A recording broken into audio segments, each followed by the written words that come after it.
Dr. Econ back with another report on FTX. Just when we thought it couldn't get any worse, we look at the news this morning, and it did.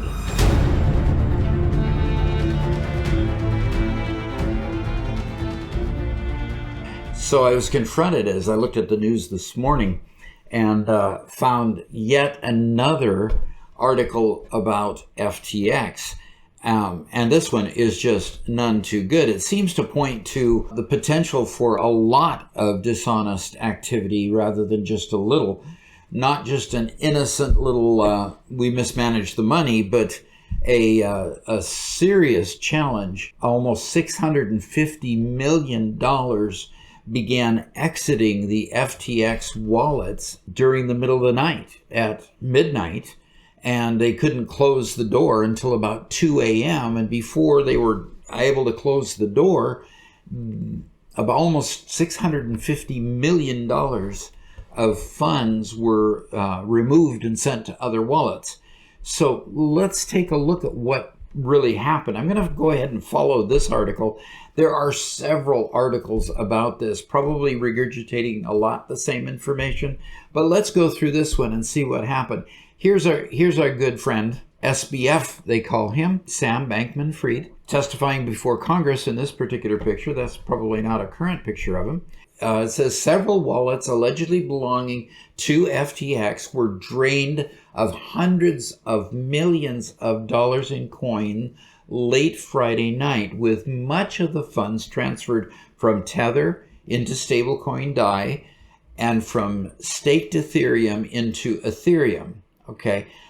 Oddly enough, it says the next paragraph, it was the same day that FTX filed for Chapter 11 bankruptcy, and it looked too soon, too late at night, and too sophisticated for the actions to be attributed to liquidations. Now, understand the term liquidations.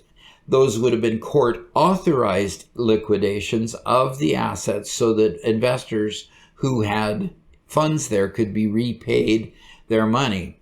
So the next paragraph, the exodus, all visible on blockchain tracker Etherscan, totaled around $650 million, according to the blockchain sleuth Zach XBT, widely trusted by the DeFi community. And here it tells that it took about 2 a.m. Eastern time for the hole to be plugged and start mitigating the damage by moving all the rest of the assets into cold wallets. Now, one of the issues that they're raising in this article is they're not quite sure if SBF was on his way to Argentina on a plane at the time, but a Reuters report claimed that he used a secret backdoor that he built into his exchange to move $10 billion to his hedge fund in Alameda. I'm not quite sure how that particular report and the $10 billion relates to the $650 million, but I'll be looking for more information and data to shore that up, and I can bring that to you and share that with you on the channel as soon as I get that. But it sure does not look good for the people who had their money invested in the exchange FTX.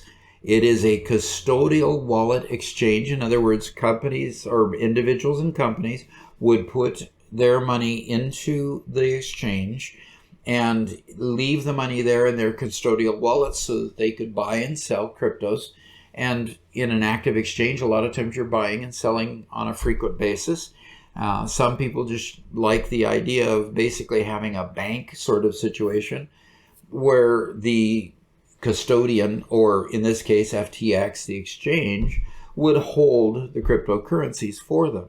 Obviously, you don't expect in a banking situation for the bank to just run off with your money. Well, the part of the problem is this is what appears to have happened with FTX. FTX just ran off with their users' money, started using it for other issues and other things, and it sure doesn't look good for the users getting their money back. So if you like what you saw here, hit that like button down there. Let's get this out to other people.